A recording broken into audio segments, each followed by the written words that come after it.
Welcome back to the Creators Leverage Guild podcast. I am your host, Mike, joined as always by Ben today.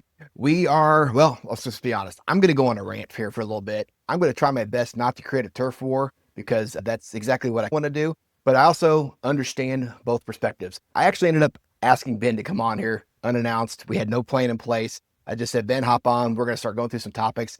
I kind of saw that look in his eye like, uh-oh, what are we getting into? But he's got a pretty good idea. I actually planned on doing this podcast yesterday. Some things came up, and I'm actually really glad I didn't do it yesterday. Kind of gave me some time to think and take a breath for a minute because I got pretty riled up yesterday. If you guys haven't noticed yet, I'm a redhead. I've got a temper. Ben hasn't actually seen my temper very much yet. So I wouldn't say I was like full blown seeing red yesterday, but I had a couple comments that really bothered me. And you guys know me well enough now. A lot of you that have been with us for a couple of years where I am very passionate about the way I do things. And whereas I'm not saying that's the only way to do it, I am saying that the way I've created, the way I do content is a lot less stressful in the end than some of the run and gun type methods. So you can kind of get a feel as to where we're going in this episode.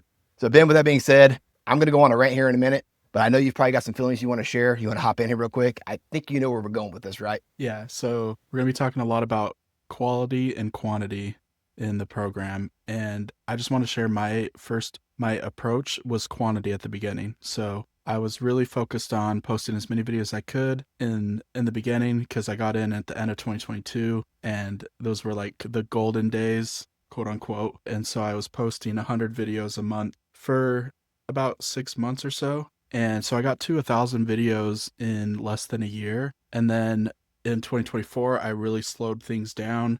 And in 2025 is where I shifted from that quantity to quality. Now, the reason I started to make that change was because I noticed that my longer videos that I put in a little bit more effort were the videos that were in my top 5 out of 25. I switched to my managed videos and sorted by views. The videos that were getting the most views when I checked were the ones I spent more time on and were a little bit longer. And so that's where I really saw the power from quality and putting in more time into your videos. And so 2025, I basically stopped with the quantity and shifted to quality and really dialed back my videos. I post 10 to 30 a month pretty much right now. And I've been around 1,800 for 4 months in a row. So I'm like close to 2,000. I'm at 1,860, I think. So I'm close to the 2,000 mark, but I have basically no plan or no rush to get there at any point soon. And so the shift for me has just been seeing how well the quality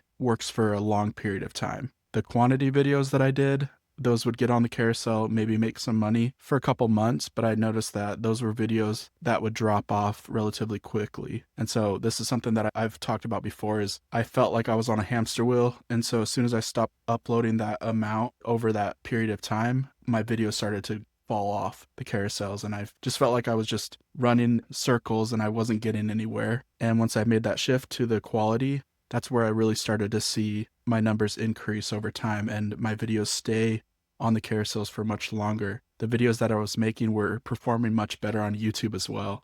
And so that's the power of quality. I know Mike has a lot he wants to say about that. Oh, brother, I'm going to try to keep this under 45 minutes, I promise, but we'll see where this goes. So essentially what I'm seeing and tie into what Ben just said as well is there's two very different camps right now when it comes to creating these videos for Amazon. And then now that we're all essentially starting to diversify into the YouTube and the other platforms, you've got your mainstream way, which is basically run and gun, try to get as many videos out there as possible. Essentially, you're just throwing wet noodles at the wall to see what sticks, in my opinion. There are many, many people out there being successful. So I want to be clear in saying that is a valid way to create content. It absolutely works. I'm not saying that's the wrong way to do it. It's just a way to do it. However, I also feel like Ben and I tend to fall into a little bit of a minority in the terms of the way that the quality over quantity aspect chimes in. Let me kind of give you guys a little bit of perspective in terms of what kind of rattled me yesterday and hopping in all these other different groups besides just our own. I like to kind of peruse through those as well, see what's new, see what kind of things are being said, reporting issues, things like that. Some of the comments that have really started to get under my skin is you'll see someone post, I've got 1,000 videos up in the last 3 months. I'm only making $300 a month or $500 a month. And what am I doing wrong? Me instantly, because I've been in this program for 2.5 years now, after what Ben just told you about where he's gone and the shift he's made, is we see exactly what's going on. They probably got a quick hit of dopamine and I made some money right here real quick. Let me just keep throwing these videos out here real fast and see what happens. As those videos start to fall off carousel, and if you don't stay consistent, so if you're not doing consistently 100 or 200 videos a month like you started off doing, those videos tend to fall off very fast. People that are producing either really high quality one take videos that are better than yours, or people like Ben and I, where we're trying to do the more of the edits, the long form, answer the questions, things like that. We're taking those spots on the carousels and we're staying there longer. Now, my videos fall off carousels too, so don't get me wrong. Not every video I make is perfect. However, the videos that I do well, especially in the niches or the categories where I feel like I perform the best, it's very hard to compete with me in some of those areas. And I've got multiple videos that I could prove, a couple dozen at least, where those videos have been on the carousel for more than a year in the top position. And every time I check them, they're always there. They never fall off. So honestly, what that means is, especially some of those ones that have creator connections as well, and they keep those campaigns active throughout the year, those are consistent performers for me. And those are what add up really quickly for me when I say I make a $10,000 month, or back last year when I was making $5,000 to $8,000 a month. Those videos add up. And if they can perform for you over time for 1 to 2 years, like some of mine have proven, to me, that kind of falls in that category of evergreen content, which is what we're striving for on YouTube as well. Now, with that being said, I've also slowed down my content, mainly because I've got other irons in the fire as well. And when I first started this, I ran as fast as I could with Amazon on my off hours. I was working 50, 60-hour weeks as a lineman, which I still am currently employed to this day doing. And in the evenings, I was filming those videos. Early morning, I was editing the videos. It was a grind, and it's still a grind. However, what I figured out is, because of how I've done the videos and how detailed I am in these videos and how long those videos can stay and last for me earning over time, I've slowed down to 10, 20 videos a month. I've had the time where I did, 10 samples in a week and maybe 40 over a month time span, and I've slowed down. A lot of what I found is a lot of those brands didn't move the needle for me. I have to treat that as not only income on my taxes when that sample comes in, and then there's, ways to kind of configure that and sell it, treat it as a donation. We've gone through the taxes on past episodes. But at the same time, something to consider is I've looked at the samples that did work for me and the ones that were selling consistently for me. And those are some of the long-term partnerships that I now have. And some of these partnerships I've had for well over a year now. It's almost to the point where, like, as soon as I know they offer me a product, 75% of the time I know that item's going to work out for me. And I've also negotiated where they pay me a flat rate fee as well. So I know I'm getting something for my time just in case it doesn't pan out. And I really feel like that is what has not only freed up a lot of the time for me. So I've cut my hours back at work. I was working 50, 60-hour weeks on my full-time job. Now I'm 40 to 50, give or take. I come home, I've only do a couple hours of filming and editing. Still have time to make the kids' practices, go to the games, do all those things. And it's become very part-time for me. I think a lot of us, either we've never been in that position where maybe we work a full-time job, especially in the blue-collar world where I come from. The big saying that everybody says is, oh, you worked 60 hours this week. Cool. I remember my first part-time job. And meanwhile, I worked a 100-hour week, and it's like a badge of honor that I was wearing, that I was able to work 100 hours that week. You only worked 60. What were you doing with your time? Then I get to thinking about it. I was like, why was I so proud of that? The whole goal for me when I started these side hustles was to not only be able to get out of my 9-to-5 job and create that financial freedom, be home with my family. I want to do it in 30 hours a week. I want to do it in 10 hours a week. And then I want to try something else, and I want to build another income stream on top of that, diversify. By wearing that, oh, I worked 80 hours in a week badge of honor that so many of us out there, and not just the blue-collar world, corporate world, you name it, we're so proud of how hard we work and how busy we are. And that's been me for a very long time as well. How do we shift that mindset so you don't have to feel like you always have to be running on that hamster wheel all the time? I've created an opportunity now where I feel I can get off the hamster wheel and go take a vacation. I don't have to worry about if I take 2 weeks off from filming content that I'm going to see a 25% dip in earnings. And seeing some of these comments where people are discouraged because they put in so much effort, not seeing an ROI from it, that's one thing. Or seeing the comments say, well, you should basically be shooting for $1 to $2 per video. And I'm sitting there thinking, I'm between $10 and $15 per video. I have been ever since Creator Connections really took off and became a valid program. And before that even, I was $5, $6, $7 a video before Creator Connections. So why are we striving for such a low number? Why are we not striving to create content that can be somewhat evergreen? And then why are we so proud that we're running and gunning so hard? And honestly, and take this with a grain of salt, guys, I'm not trying to create enemies here. We're all in this together. I'm just trying to get you to see a perspective that if you're looking at this going, I have to have 50 samples sitting in the corner of the room all the time, you don't. You don't have to have that.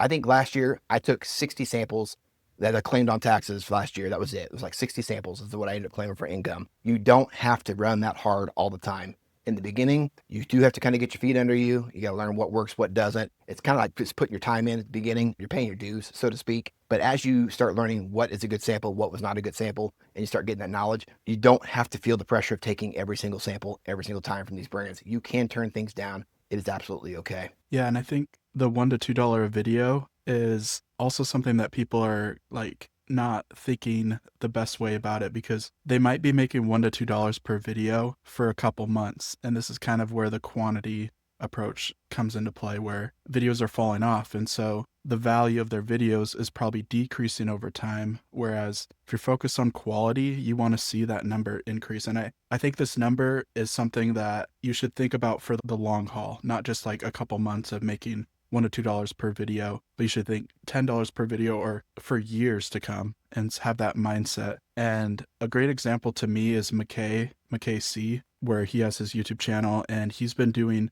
reviews for, I think, since 2017, long before Amazon Influencer was even a thing. He was posting review videos on YouTube, and he has always been the quality and trying to improve. And he's also one of the people that I look up to, where he is spending like 15 to 20 hours a week, and he's making 20 to 30,000 a month from his review videos. And it's because he's focused on the quality that he can take a step back. I think he was let go from his job last year, but he already had built up an income that was producing more than what he was making. And he was like, I could just do this full time. And he wants to spend more time with his kids. He just went on a vacation last weekend, and he doesn't have to focus so much on producing more content and like working so hard. And I think the problem too is when you're focused so much on the quantity, like I did in the beginning, it's so hard not to get burnt out. I got so burnt out from producing a mass amount of videos every month that I didn't want to make videos for like 2 months in a row because I was so burnt out from creating so many in a row. And so I think that's a downside too. And I don't know if that's just my personality, where I don't want to be talking to the camera for so long and making so many videos, where I just feel like I'm super exhausted after making 10 videos in a day or 20 videos in a day.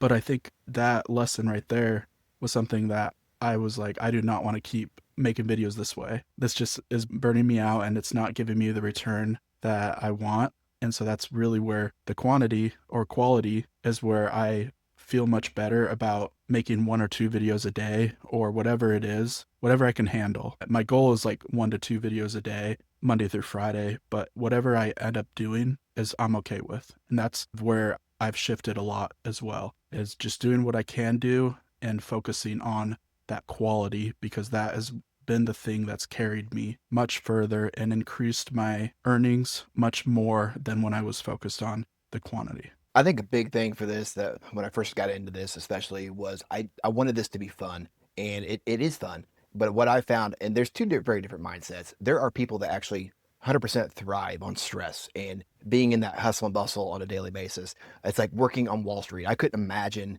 what that feels like on a daily basis, having to go through that. But I've got enough stress in my life and mental things I deal with on a daily basis that I don't want to create another task that it feels like an obligation, feels like I have to have deadlines all the time. And that's the big focus. So when I first started doing this, well, honestly, when I first started doing this, I didn't really know what to expect. It was just another side hustle I was trying. But as I started to ramp up the income and realize what it took to actually be kind of somewhat successful in this program, it very quickly became apparent to me that the more I ramped up, the more stress I felt, the less I was with my family. I started to feel that push where, yes, I'm at home, I'm doing this job here at home now instead of being on the road working those 80-hour weeks, but I'm still outside or in a different room of the house trying to film instead of spending time with my family. Some people really thrive on that stress. I'm not one of them. I'd really like to get rid of some of that stress in my life. And I think a lot of people are in that same boat, where this is really fun getting all the free stuff and the free samples at first. And then you start realizing, well, you basically have a boss. Like, you've got somebody nagging you through email, is my video ready yet? And yes, we could tell them, deal with it and all the things, you'll get it when you get it. But honestly, how professional is that if you're telling them that you'll have that done in 7 to 10 days, or whatever your terms were when you set that up? And then it's a month later before you get them their video. To me, that's just not good practice. That's never something I've really bought into. So yeah, I still do some samples. Samples for me though, I'm like 5 to 10 a month. Honestly, most of the time it's probably 5 to 7 a month is all I really actually accept. And that's mainly just so I know I can do the testing and the video the way I want to do it in the time frame they want the video, and everybody still wins that way. And not to mention, I enjoy 100 times, 1,000 times more doing content on a piece of camping equipment that I just bought, or maybe when I got back after that first camping trip and this product was just 10 times more amazing than I thought it was going to be. Those kind of things, those are what really get me going. Be able to come home, make a video on that and say, man, I'm really excited because this certain thing did this thing I didn't even expect it to do. made the camping trip that much more enjoyable.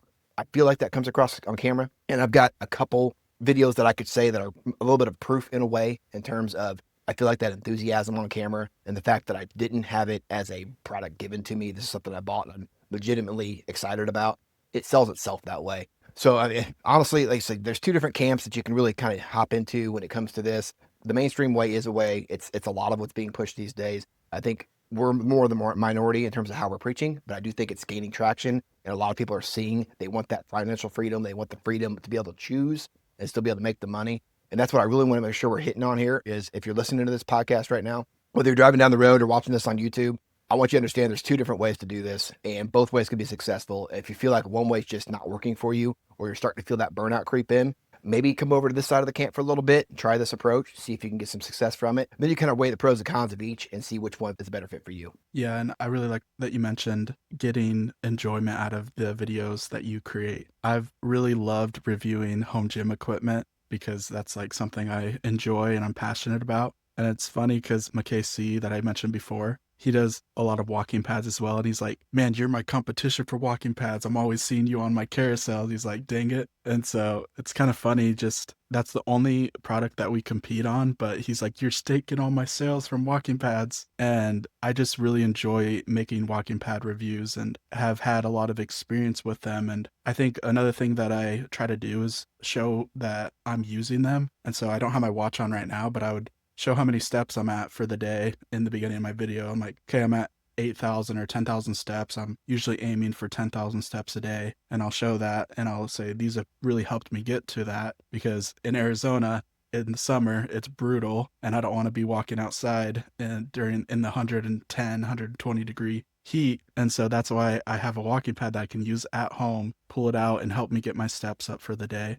And so that is like something I mentioned in the videos and comes across as well. And I think that's partly why my videos have performed well. And yeah, you really just learn how to make better videos, and you really come across when you enjoy what you're reviewing, what you're talking about. And I've loved reviewing all kinds of home gym equipment. I got really excited when I bought a bunch of adjustable dumbbells because I've always wanted certain ones, like more expensive ones, and being able to purchase those and have those now that I can use. It's so like awesome. I have a pair of dumbbells that go from 5 to 80 pounds, and all you do to change the weight is you just twist the handle like this. You just twist the handle and adjust by 5 pounds. So I can quickly go like this and go from 5 all the way up to 80 pounds and just pull it out of the cradle, and then you're good to go. So that to me is exciting, being able to find products like that. And so I'm super excited to share that and why it's helpful to me, and why I think it's so great compared to having sets of dumbbells from 5 all the way to 80 pounds. Like the amount of space that would take up compared to having 2 dumbbells right here that could do the same thing. That's what I'm sharing in these videos, and I think it comes across. I've got 2 dumbbell racks completely full of weights, and I've got all a single pound. So yeah, I 100% agree that it takes up a ton of space, but I've had those for, pushing 15 years now. So the adjustables were out back in the day. They were super high dollar and not in my price range. So yeah, I 100% understand that. They, save space, big deal. And something else that's worth noting as well is Ben and I have started to get into where we can afford to buy some of the products that we want to buy. And I can 100% understand where you're trying to budget for subscriptions that we're all talking about, and, joining certain groups, things like that. How the heck am I going to afford to buy 5 products a month? It's just not in your budget. I get that. So if you can just afford to buy the one product that you get, this is how I started. So if I buy the one jump starter pack or one camping item or whatever it might be, and I get that video out, and then if you can get in touch with these other brands, like for the Creator Connection campaigns, and say, look, here's a video of one I've already done. I'm trying to get more of these items to be able to compare. Whatever your pitch might be, that's a great way to get into certain niches like that. So for me, I've got several where I've done multiples now: tire inflators, jump starters, various camping equipment, and I've got 10 of the same item across 10 different brands, or sometimes even the same brand for that matter, where I'm reviewing newer models or bigger models, things like that. That's how you get in, and you don't have to pay for all these items up front. And honestly, a lot of those are still what I'm still taking to this day as samples, because I enjoy creating the content for them. I know what I'm doing now. I've got a routine down for how to test those items. So it's kind of mindless. I don't have to do a ton of research on those items anymore. I've already done all the research up front. So it becomes a mindless act, but I also know that those are going to probably, at least 50 to 75% of the time, they're going to turn into a decent income earner for me. And if they aren't right now, what I've seen is some of those actually pick up traction, especially on YouTube. down the road, a couple months after I posted the video. So there's something to be said for that. I think as well as like, yes, I get that it can be overwhelming. It's like you see all these people getting all these free samples. That's the only way I'm going to be able to get content.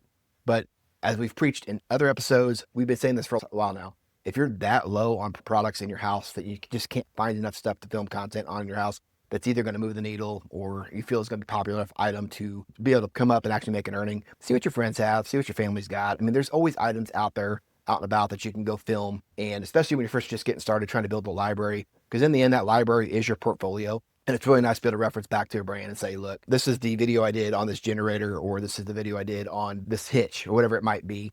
Over time, it seems hard at first, but as you get going, it seems less and less overwhelming. And it's to the point now where I might see 5, 6, 7 emails overnight that I wake up to in the morning. And I'll look through those and none of them really fit the criteria that I'm looking for or a category I'm looking for. It's like I just had a curling iron offered to me a couple days ago. Like, what am I going to do? Why are you offering this to me? And then I had another one where the response in the email said, hey, we really enjoy your van life content. I don't do any van life content, guys. So, I mean, I've got some camping stuff and I've got camping videos with a fifth wheel. Not the same. So they're not watching the videos that I'm putting out. They're very generic messages that they're sending out, hoping to get response back. And that's the thing. It's like I've got a very strict process, I guess, in terms of screening what I'm going to take at this point in time. It takes you a little while to kind of get that figured out and figure out what's going to work for you. But in the beginning, you've got to grind. You got to put the time in. As time goes on, it gets much easier and it's a lot less like a hamster wheel, especially if you're focusing on quality over quantity, and you can really get your earnings up to where you want them to be in the same time. Yeah, I think another thing is with samples, you realize over time that a lot of samples you're getting are products that aren't selling. They're newer products. They don't have a sales history. That is where the shift that needs to happen is focusing on products that are selling. That's like the biggest thing. And so if you dial back the number of samples you're doing, if you change to products that maybe you do have around your house, but they're more name brand, they have higher sales numbers, and you just focus on making a better video, I think you're going to do much better than if you were just focused on getting free samples on Critter Connections, messaging 100 messages a day or whatever to just try to get as many samples as you can. I think in the long run, most of those things won't be available and won't be earning for you months from now. And that's the huge thing that I've noticed as well. Even when I started investing in products and buying things, I was buying newer products because they had more open carousel placements. But the problem is that those products a couple months from now would become unavailable. The brand would change the ASIN or just completely remove it. And so then I'm completely not earning on those products anymore. So that was the big shift I had. Something I just did here recently too, and I think it honestly just proves your theory in terms of what you were just saying, is every so often it's a good reminder to go back through and retag any of the items that may not be tagged. So basically what happens, especially if you're using Oink or Buyer View,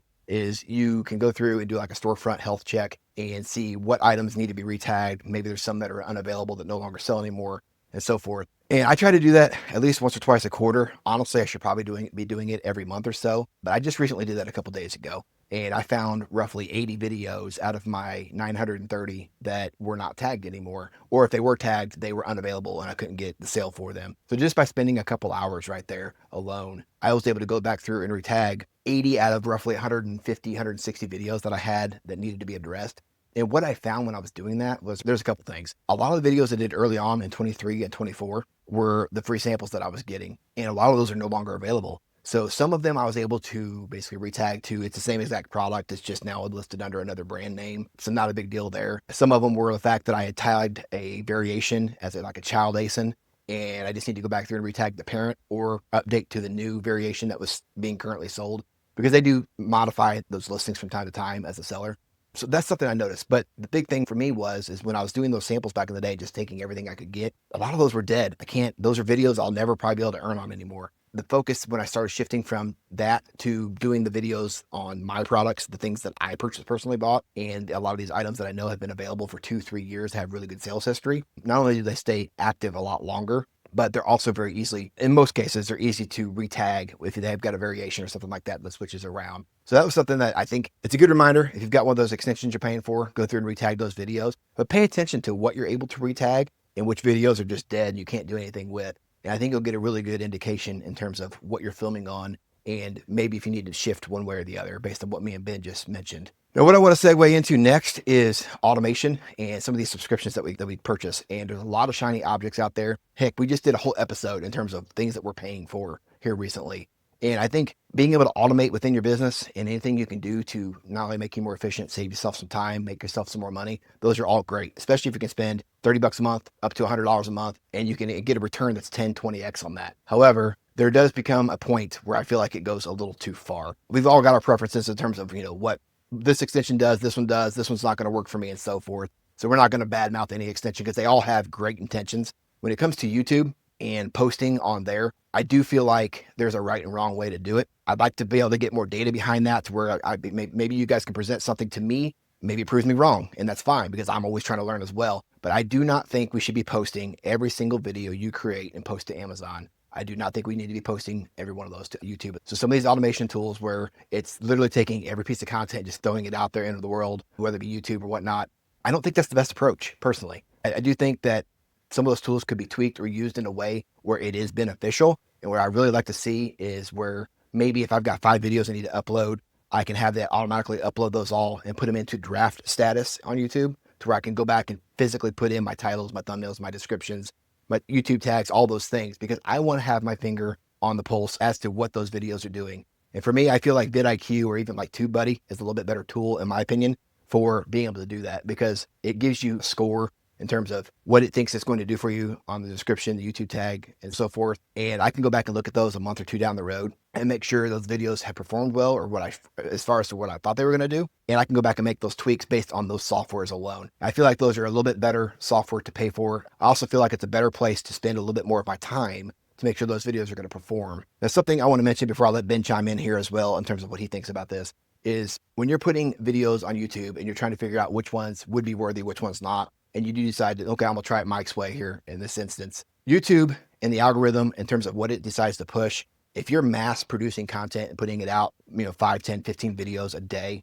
you have to be careful because with the AI push and everything that we've already talked about here on a few of the past episodes, you can be flagged in a way in terms of like you're spamming content to the platform. If you're putting 15 different videos or 10 different videos on YouTube daily, and none of those videos are getting views, is YouTube going to actually take the time, is the algorithm going to take the time to take and handpick a video out of your 10 videos you posted or 50 for that week for that matter and say this one here, okay, we'll recommend this one out to users or so forth. Also, if you're automating a lot of these things and you're not getting your keywords right, you're not getting your tags right, your topics and so forth, are you going to be found in the search engine? So a lot of what I'm seeing and what Ben's seeing as well is 75% of our traffic that comes to our YouTube videos is coming from Google. It's coming from YouTube search. It's not coming from recommended. So if you don't have those things properly set up and YouTube doesn't know where to put your video, or is it recommending your video, or is it putting your video into search terms for that matter, then those videos are just going to sit there stale and never gain any traction. Versus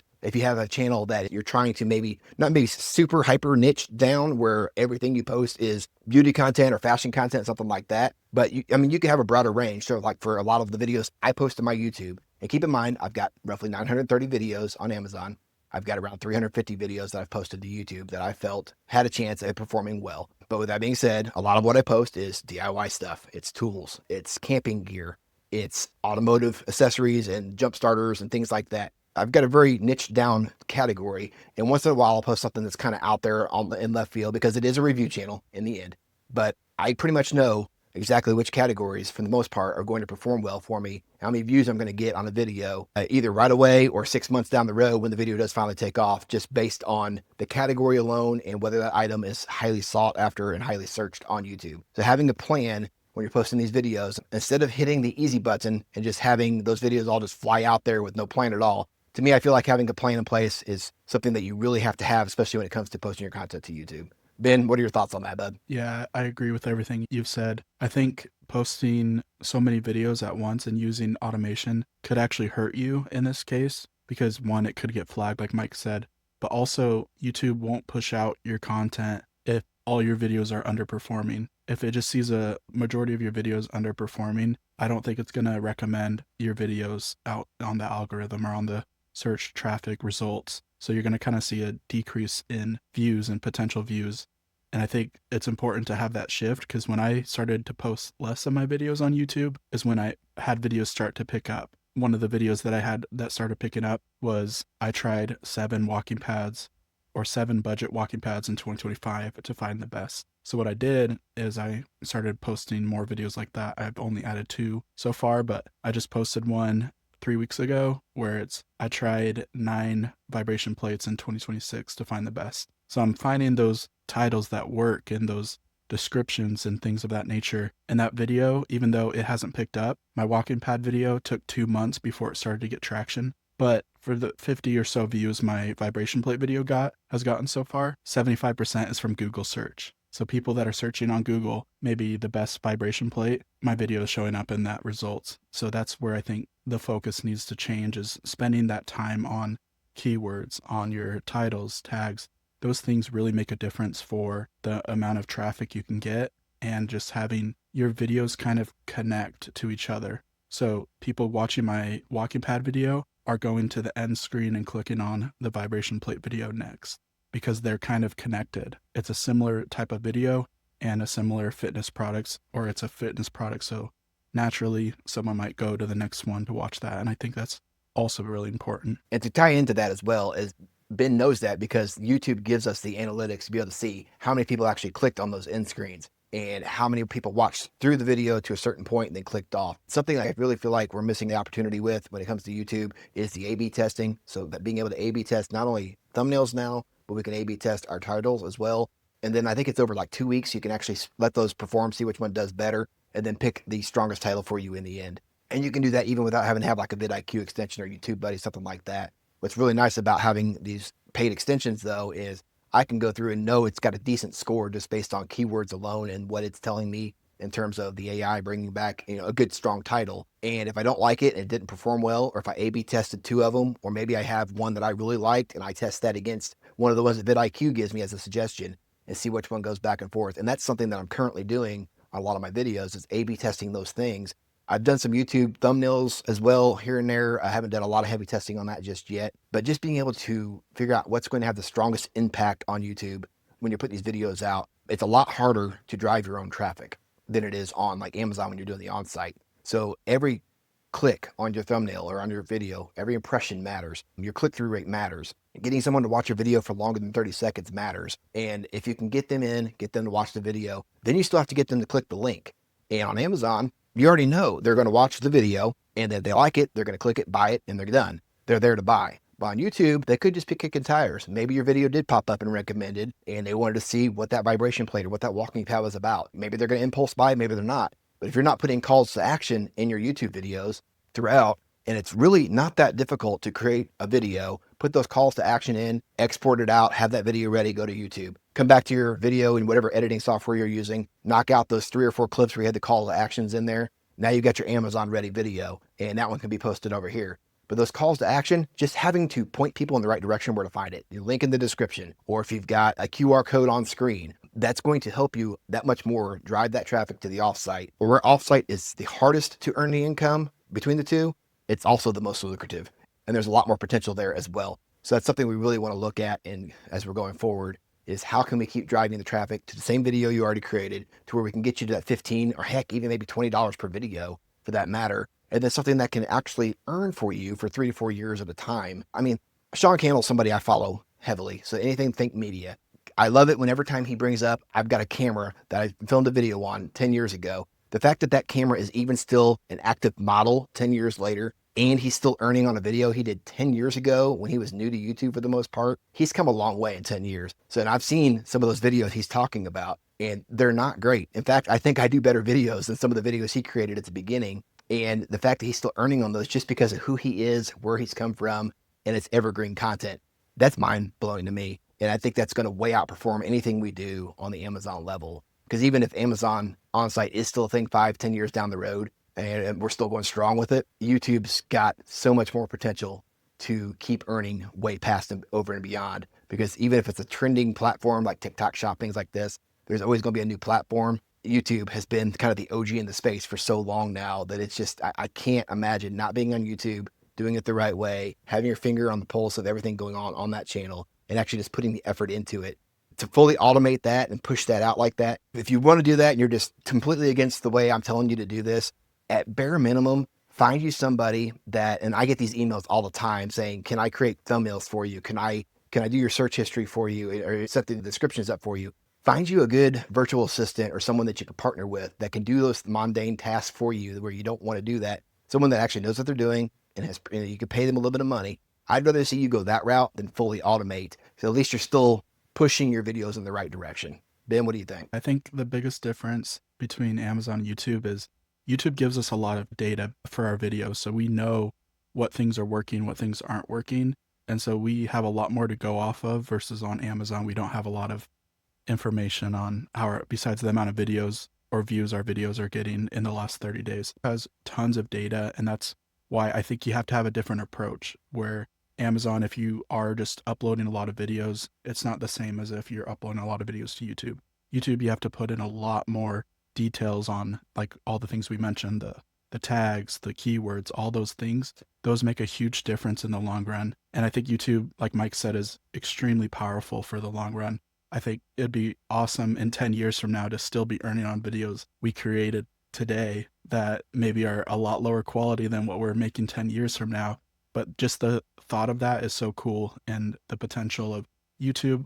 I love posting our videos on YouTube because you get pretty consistent traffic from search. And that's what I love about the review space is having consistent traffic. When I did YouTube on investing in crypto, my views were all over the place. And that's because not a lot of people are searching a lot of those terms. A lot of views are coming from the browse, the suggested. And so I think having a search-based review channel is one of the best ways to build a more consistent income from YouTube in the long run. Something else that just popped in my head while you were sitting there talking about all that was the fact that because we both use Genius links to deep link everything over as well, a video that I did potentially 3, 4, 5 years ago, let's just say Amazon quit selling that item, or here very recently with the excluded products where some of the more like adult type products or the gun space type stuff, I can't really get an affiliate commission on anymore.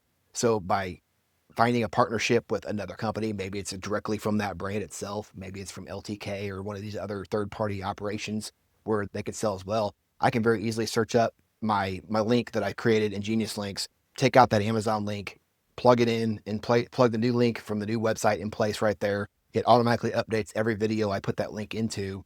So still with that 5 to 10-year-old video, as things evolve, as long as you've kept up with what you've got out there in the world in terms of your library for YouTube, you can very easily change where the affiliate commissions come from as well. And I think that's so powerful versus something on Amazon where there is evergreen content that can be put on there. It's a lot harder to call it evergreen, especially with carousels constantly rotating all the time. Yes, I've had videos that have been up almost nonstop, at least as far as I can tell, for 2.5 years now that I've been doing the program. But a lot of these videos, they cycle in and out. You're on there one week, you're off the next, especially the ones that have 2, 3, 4, 500 influencers that have put videos to that tagged ASIN. It's a lot harder to compete. Whereas on YouTube, if you do a more in-depth review video on a car jack or something like that, you may be one of like 10 or one of 20 people that did that video. And depending on whether the person is okay with watching a 5-year-old video, or maybe your video is a lot newer, or maybe you have a lot more view count than that video does for whatever reason, I feel like the competition can be a lot less on YouTube, especially if the video is set up, formatted, and your content is in the right place when it comes to what YouTube wants to see. There is a more of a buyer intent or a viewer intent on YouTube, in my opinion, than what Amazon has to offer. It's two totally different categories of people in some cases. Yeah, and I think the biggest thing is just knowing that these are two completely different platforms, so we shouldn't be treating them the same way. As I mentioned before, YouTube is a whole nother beast, and you have to learn how to like play in that type of field. The rules are completely different, and there's a lot more that goes into it, and it's something that you also learn over time. And I think it's just important to spend time learning YouTube, how it works, learning how to make thumbnails, learning like how to make good keywords and make good tags, all those things. And I think Think Media is such a great resource that I've looked to a lot as well for learning YouTube and learning how it works. And I've also taken a lot of YouTube courses over the years. And so I've gotten a lot better grasp on how YouTube works. And I think that's part of the huge reason why I don't treat it the same. I do things a lot differently when it comes to that. And I think a great resource that we have is our community, where we're talking about these things, how to treat YouTube differently from Amazon and how much we're focused on YouTube and diversifying, because with the changes in reporting, some people are seeing lower numbers, and I had a lower week that week of the reporting changes. And so it's figuring out how things adapt. Even a couple days ago, those mobile carousels that we talked about a couple weeks ago are now not showing up. And so constantly things are changing and things are adapting. And so you have to be able to navigate those things. And I think our community has become such a great resource for that, and knowing what we're all focusing on and how we're all approaching things and changing over time. No, I couldn't agree more. And listen, at the beginning of this episode, I said the biggest thing I wanted to do was I wanted to make sure I wasn't going to create a turf war here, because there are two very different mindsets when it comes to this. I hope I didn't divide too much. I do want you guys to understand that why I am very much on board with my way of thinking and my mindset. This isn't the only way to do it. So if you're wired for that, fast-paced environment where you're constantly wanting to put out content and new stuff all the time, there is no wrong or right way to do any of this. However, as I've seen so many people out there in the comments getting discouraged because they feel like they can't step away, or they have to have 30 samples coming in all the time. Well, how do I even get 30 samples to my house? I can't even get somebody to respond back to me. I do want you guys to know, and I want to try to encourage you the best I can here, that there's more than one way to do this. And if the one way is not working for you, just try the other way. That's really all I was really trying to get out of this episode here, is that if you're feeling stressed and in the end, you're just trying to make a little bit of extra income, but you don't want to have to spend 30 hours a week to do that, it is very possible to do that. Having resources like our community, or whatever community you decide to put your trust in, because there's so many good communities out there, even outside of ours. I'm not going to sit here and tell you that our way is the only way to do this. So if we're not the right fit for you, by all means, we can still be friends. However, if you're trying to find a way to replace your income, do it in as few hours as possible, and to actually create something that is somewhat passive, I really do feel like Ben and I have a pretty good process. We've got some really good members in our community that you can lean on outside of just Ben and I. We've even got some people in the community that tend to go more towards the quantity side. And you know what? I actually enjoy having them in the community, because that gives us a little bit different perspective. They come up with ideas that we haven't necessarily thought of, that are somewhat outside of the box of what me and Ben would typically think of. And just having everybody collectively that can give constructive criticism under one umbrella, and we can all learn from each other, and we can make the decision whether that's the right approach for us or not, or if we want to go a different way. That makes all the difference, guys. So make sure you got the right people in your corner. That's all I'm saying. Yes, it can be frustrating seeing some of the comments out there sometimes. I think we're all trying to learn and grow at the same time. I think the biggest takeaway I want you guys to have from this is try to watch the people that say it's my way or the highway. It's not the case. And hopefully that's not the way our episode came across today. But other than that, Ben, do you have anything else you want to leave everybody with before we wrap it up? No, I think you nailed it with that last sentence. Just, we're not saying that this is the only way to earn, but this is what we've found over time, and the things that I've noticed for myself. I know people can still earn great with quantity. I just prefer the quality approach because it works better for me. I feel less stressed. I don't want to have brands looking over my shoulder and be constantly having to have a date for when my video's finished. That's going to just cause me a lot more stress. So I found this approach where I'm focused on quality, taking my time, has just been much better for me, and has also proved better in the results as well. Absolutely, dude. Creating financial freedom is where it's all about for me. Being able to give you the option where if you want to go to your kid's ball game and you don't have to work that part-time job that night is what it's all about. Just in the end, finding success, helping others succeed, and cheering everyone along the way. As I grow, I want them to grow alongside me. That's what it's all about. Guys, make it a great week. Hope this episode was somewhat helpful for you. If you're watching this on YouTube, we'd love to have you guys comment. If you made it this far, let us know what you think of the episode. That's going to help us out a lot as well. Love to have you subscribe to the channel at the same time. Other than that, that's where we're going to leave you. Have a great week, guys. We'll catch you guys on the next episode.